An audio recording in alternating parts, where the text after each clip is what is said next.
Sir, I resume my pen in reply to the curious epistle you have been pleased to favor me with, and can assure you that notwithstanding I am naturally of a grave and phlegmatic disposition, it has been a source of abundant merriment to me. The spirit that breathes throughout is so rancorous, illiberal, and imperious.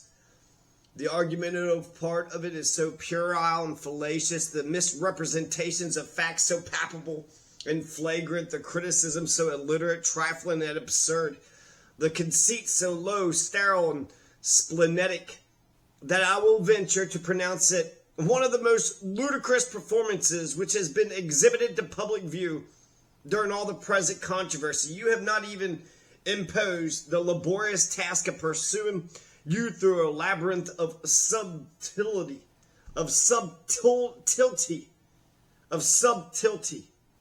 You have not had ability sufficient, however violent your efforts, to try the depths of sophistry, and have barely skimmed along its surface. I should almost deem the anima adversions I am going to make unnecessary, were it not that without them you might exult in a fancied victory and arrogate to yourself imaginary trophies. But while I pass this judgment, it is not my intention to detract from your real merit. Candor obliges me to acknowledge that you possess every accomplishment of a polemical writer,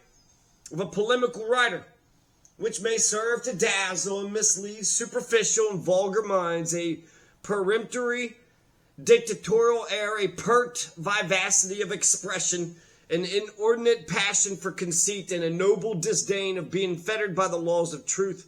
These, sir, are important qualifications, and these all unite in you in a very eminent degree, so that though you may never expect the plaudit of the judicious and discerning, you may console yourself with this assurance, that fools and witlings will every sentence raise, and wonder what a foolish face of praise. You will no doubt be pleased that this further concession, to wit, that there is a striking resemblance between yourself and the renowned hero of the Dunciad, pert dullness. Pert dullness seems to be the chief characteristic of your genius as well as his. I might point out a variety of circumstances in which you both agree, but I shall content myself with having given the hint, and leave it to yourself and to your other admirers to prosecute a comparison which will reflect so high a luster on the object of admiration. Having thus briefly delivered my sentiments of your performance in general, I shall proceed to a particular examination of it, so far as may be requisite towards placing it in that just point of light in which it ought to stand. I flatter myself I find no difficulty in obviating the objections you have produced against the full vindication, and in showing that your view of the controversy between Great Britain and the colonies is not only partial and unjust, but diametrically opposite to the first principles of civil society. In doing this, I may occasionally interweave some strictures on the Congress canvassed. This is the Farmer Refuted, New York, February 23rd, 1775. First, then I observe you endeavor to bring the imputation of inconsistency upon me for writing a long and elaborate pamphlet to justify decisions against whose influence none but impotent attempts have been made. A little attention would have unfolded the whole mystery. The reason assigned for what I did was lest those attempts, impotent as they were in a general sense, might yet have a tendency to mislead and prejudice the minds of a few. To prevent this, I wrote, and if I had been instrumental in preserving a single person from the baneful effects of your insidious efforts, I shall not regret the time I've devoted to that laudable purpose. To confirm or to add one friend to this country would afford a more refined and permanent satisfaction to me than could possibly animate the breast of the proudest ministerial minion, though elevated to the pinnacle of his wish for preferment and basking in the sunshine of court favor as the despicable wages of his prostitution and servility. You tell me that I knew, at the bar of impartial reason and common sense, the conduct of the Congress must be condemned. I knew at the bar of impartial reason and common sense that the conduct of the Congress must be condemned, but was too much interested, too deeply engaged in party views and party heats to bear this with patience. I had no remedy, you say, but artifice, sophistry, misrepresentation, and abuse. These you call my weapons, and these I wield like an old experienced practitioner. When you ask, is this too heavy a charge? Can you lay your hand upon your heart and upon your army, upon your honor? Plead not guilty. Yes, sir, I can do more. I can make a solemn appeal to the tribunal of heaven for the rectitude of my intentions. I can affirm with the most scrupulous regard to truth that I am of opinion the conduct of the Congress will bear the most impartial scrutiny, that I am not interested more than as the felicity and prosperity of this vast continent are concerned, and that I am perfectly disengaged from party of every kind. Here I expect you will exclaim with your usual vehemence and indecency that you are now espousing the cause of a party. It is the most daring impudence and falsehood to assert the contrary. I can by no means conceive that in opposition to a small herd of malcontents, among whom you have thought proper to rank in a zealous attachment to the general measures of America, can be denominated the effect of a party spirit. You, sir, and your adherents may be justly deemed a faction, because you compose a small number inimical to the common voice of your country. To determine the truth of this affirmation, it is necessary to take a comprehensive view of all the colonies. Throughout your letter, you seem to consider me as a person who has acted and still acting some part in the formation and execution of public measures. You tacitly represent me as a delegate or member of the committee. Whether this be done with the design to create a suspicion of my sincerity, whether it be really your opinion, I know not. Perhaps it is from a complex motive, but I can assure you, if you are in earnest, that you are entirely mistaken. I have taken no other part in the affair than that of defending the proceedings of the Congress in conversation and by the pamphlet I lately published.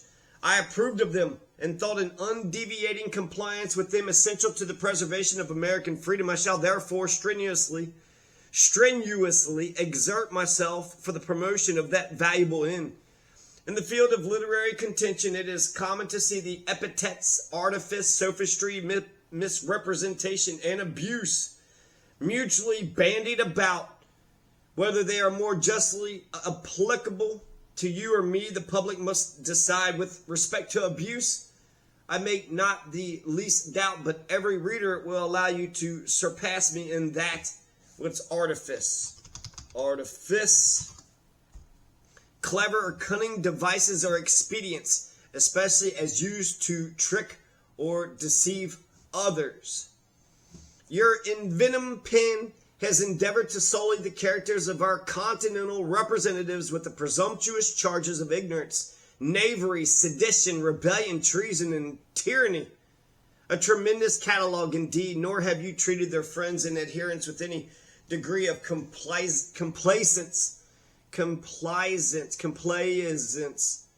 You've also delineated the mercantile body as entirely devoid of principle, and the several committees as bands of robbers and petty tyrants. In short, except the few who are of your own complexion and stamp the virtuous friends of order and good government, you have not hesitated to exercise your obloquy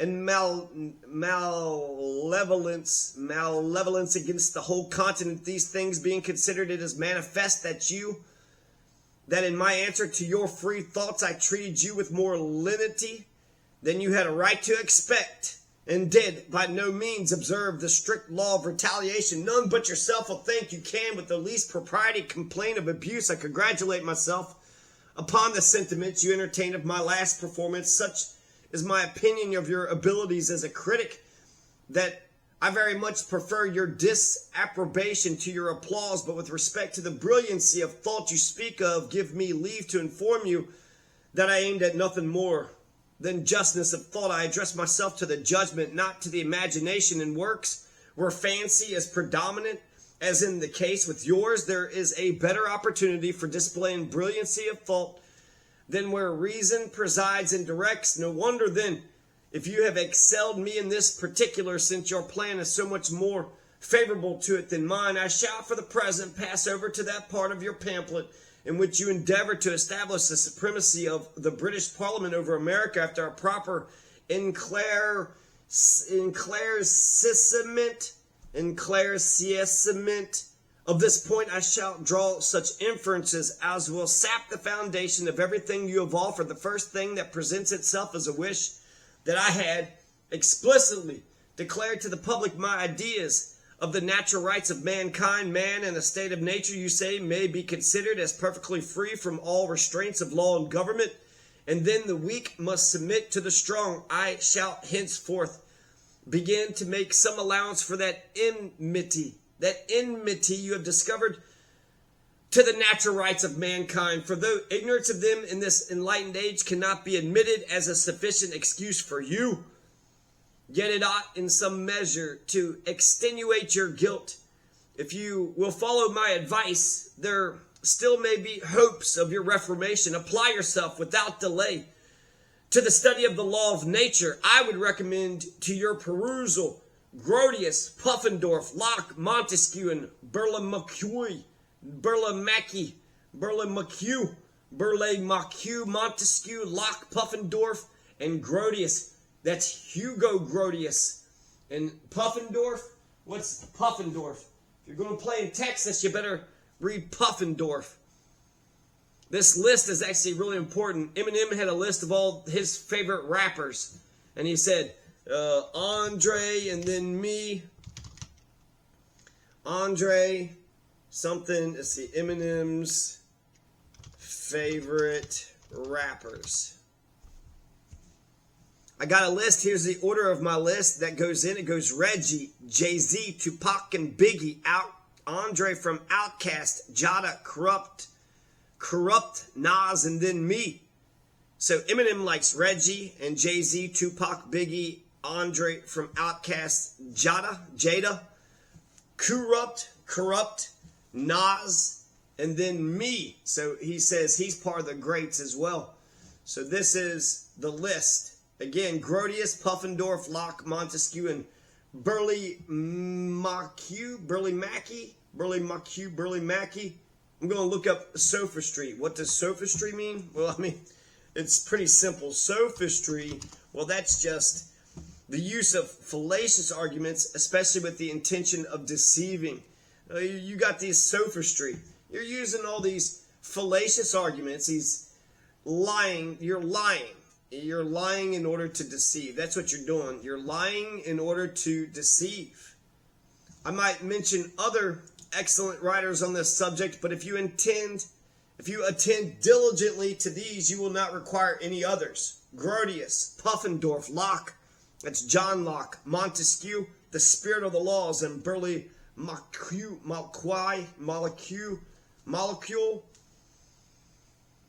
Burle-Marquieu. There is so strong a similitude between your political principles and those maintained by Mr. Hobbes, and in judging from them, a person might very easily mistake you for a disciple of his. Hobbes is pretty good. Hobbes, what did he write? The Leviathan, and then what he had, the laws of nature. So the farmer refuted. His opinion was exactly coincident with yours relative to man in a state of nature. He held, as you do, that he was then perfectly free from all restraint of law and government. Moral obligation, according to him, is derived from the introduction of civil society, and there is no virtue but what is purely artificial, the mere contrivance of politicians for the maintenance of a social intercourse. But the reason he run into this absurd and impious doctrine was that he disbelieved the existence of an intelligent, superintending principle who is the governor and will be the final judge of the universe. Of the universe. As you sometimes swear by him that made you, I conclude your sentiment does not correspond with his, in that which is the basis of the doctrine you both agree in, and this makes it impossible to imagine whence this congruity between you arises, to grant that there is a supreme intelligence who rules the world and has established laws to regulate the actions of his creatures, and still to assert that man, in a state of nature, may be considered as perfectly free from all restraints of law and government, appear to a common understanding altogether irreconcilable. Good and wise men in all ages have embraced a very dissimilar theory. They have supposed that the deity, from the relations we stand in to himself and to each other, has constituted an eternal and immutable law, which is indispensably obligatory upon all mankind prior to any human institution whatever. This is what is called the law of nature, which, being coeval with mankind and dictated by God himself, is of course superior in obligation to any other. It's binding all over the globe, in all countries and at all times. No human laws are of any validity if contrary to this, and such of them as are valid derive all their authority mediately or immediately from this original Blackstone. Upon this law depend the natural rights of mankind. The Supreme Being gave existence to man, together with the means of preserving and beautifying that existence. He endowed him with rational faculties, by the help of which to discern and pursue such things as were consistent with his duty and interest, and invested him with an inviolable right to personal liberty and personal safety. Hence, in a state of nature, no man has any moral power to deprive another of his life, limbs, property, or liberty. Or liberty. I lost the... They say you're supposed to look, nor the least authority to command or exact obedience from him, except that which arose from the ties of consanguinity. Hence also the origin of all civil government justly established must be a voluntary compact between the rulers and the ruled, and must be liable to such limitations as are necessary for the security of the absolute rights of the latter. For what original title can any man or set of men have to govern others except their own consent? To usurp dominion over a people in their own despite, or to grasp at a more extensive power than they are willing to entrust, is to violate that law of nature which gives every man a right to his personal liberty, and can therefore confer no obligation to obedience. The principal aim of society is to protect individuals in the enjoyment of those absolute rights which were vested in them by the immutable laws of nature, but which could not be preserved in peace without that mutual assistance and intercourse which is gained by the institution of friendly and social communities. Hence, it follows that the first and primary end of human laws is to maintain and regulate these absolute rights of individuals. Blackstone. If we examine the pretensions of Parliament by this criterion, which is evidently a good one, we shall presently detect their injustice. First, they are subversive of our natural liberty, because an authority is assumed over them which we by no means assent to. And secondly, they divest us of that moral security for our lives and properties which we are entitled to, and which it is the primary end of society to bestow. For our security can never exist while we have no part in making the laws that are to bind us, and while it may be the interest of our uncontrolled legislators to oppress us as much as possible, to deny these principles would not be less absurd than to deny the plainest axioms. I shall not therefore attempt any further illustration of them. You say, when I assert that since Americans have not by any act of theirs empowered the British Parliament to make laws for them, it follows that they can have no just authority to do it. I advance a position subversive of that dependence which all colonies must from their very nature have on the mother country. The premises from which I drew this conclusion are indisputable. You have not detected any fallacy in them, but endeavor to overthrow them by deducing a false and imaginary consequence. My principles admit the only dependence which can subsist consistent with any idea of civil liberty or with the future welfare of the British Empire, as will appear hereafter. The dependence of the colonies on the mother country, you assert, has ever been acknowledged. It is an impropriety of speech to talk of an independent colony. The words independent and colony convey contradictory ideas, much like killing and sparring. As soon as a colony becomes independent on the parent state, it ceases to be any longer a colony. Just as when you kill a sheep, you cease to spare him. In what sense the dependence of the colonies on the mother country has been acknowledged will appear from those circumstances of their political history, which I shall by and by recite. The term colony signifies nothing than a body of people drawn from the mother country to inhabit some distant place, or the country itself so inhabited as to the degrees and modifications of that subordination which is due to the parent state. These must depend upon other things besides the mere act of immigration to inhabit or settle a distant country. These must be ascertained by the spirit of the constitution of the mother country, by the compacts for the purpose of colonizing, and more especially by the law of nature and that supreme law of every society, its own happiness. The idea of colony does not involve the idea of slavery. There's a wide difference between the dependence of a free people and the submission of slaves. The former I allow, the latter I reject with disdain. Nor does the notion of a colony imply any subordination to our fellow subjects in the parent state. While there is one common sovereign established, the dependence of the colonies on Great Britain is an ambiguous and equivocal phrase. It may either mean dependence on the great people of Great Britain,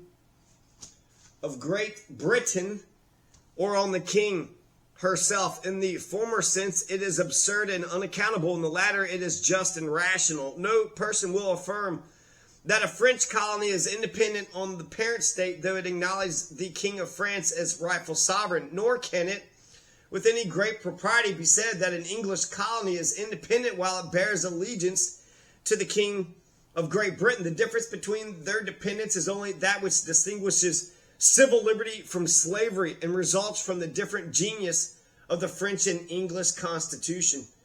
But you deny that we can be liege subjects to the King of Great Britain while we disavow the authority of Parliament. You endeavor to prove it thus. The King of Great Britain was placed on the throne by virtue of an act of Parliament, and he is King of America by virtue of being King of Great Britain. He is therefore King of America by act of Parliament, and if we disclaim that authority of Parliament which made him our king, we in fact reject him from being our king. For we disclaim that authority by which he is king at all, admitting that the King of Great Britain was enthroned by virtue of an act of Parliament, and that he is King of America because he is King of Great Britain. Yet the act of Parliament is not the efficient cause of his being the King of America. It's only the occasion of it. He is King of America by virtue of a compact between us and the kings of Great Britain. These colonies were planted and settled by the grants and under the protection of English kings, who entered into covenants with us for themselves, their heirs and successors. And it is from these covenants that the duty of protection on their part and the duty of allegiance on ours arise. So that to disclaim the authority of a British Parliament over us does by no means imply the dereliction of our allegiance to British monarchs. Our compact takes no cognizance of the manner of their ascension to the throne. It is sufficient for us that they are kings of England. The most valid reasons can be assigned for our allegiance to the King of Great Britain, but not one of the least force or plausibility of our subjection to parliamentary decrees.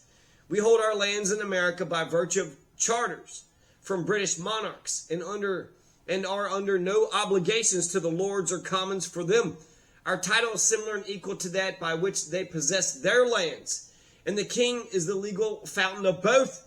This is one grand source of our obligation to allegiance. So he's saying right there that we get our authority from the monarch, just like the parliament. The lords and the commons get their authority from the monarch as well.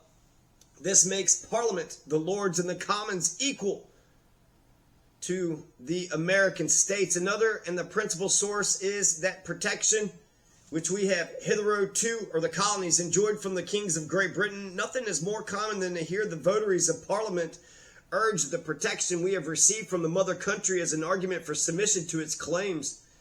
But they entertain erroneous conceptions of the matter. The king himself, being the supreme executive magistrate, is regarded by the Constitution as the supreme protector of the empire. For this purpose, he is the generalissimo, or first in military command. In him is vested the power of making war and peace, of raising armies, equipping fleets, and directing all their motions. That's the commander-in-chief. In America, it is that has defended us from our enemies.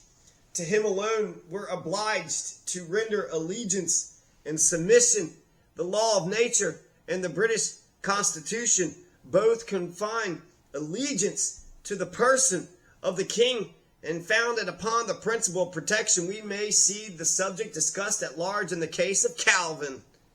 The definition given of it by the learned Coke is this: allegiance is the mutual bond and obligation between the king and his subjects, whereby subjects are called his liege subjects because they're bound to obey and serve him, and he is called their liege lord because he is bound to maintain and defend them. Hence, it is evident that while we enjoy the protection of the king, it is incumbent upon us to obey and serve him without the interposition of parliamentary supremacy. The right of Parliament to legislate for us cannot be accounted for upon any reasonable grounds. The Constitution of Great Britain is very properly called a limited monarchy, the people having reserved to themselves a share in the legislature as a check upon the regal authority to prevent its degenerating into despotism and tyranny. The very aim and intention of the democratical part of the House of Commons is to secure the rights of the people. Its very being depends upon those rights. Its whole power is derived from them and must be terminated by them. It is the unalienable birthright of every Englishman who can be considered as a free agent to participate in framing the laws which are to bind him, either as to his life or property. But as many inconveniences would result from the exercise of this right in person, it is appointed by the Constitution that he shall delegate it to another. Hence, he is to give his vote in the election of the same person he chooses to confide in as his representative.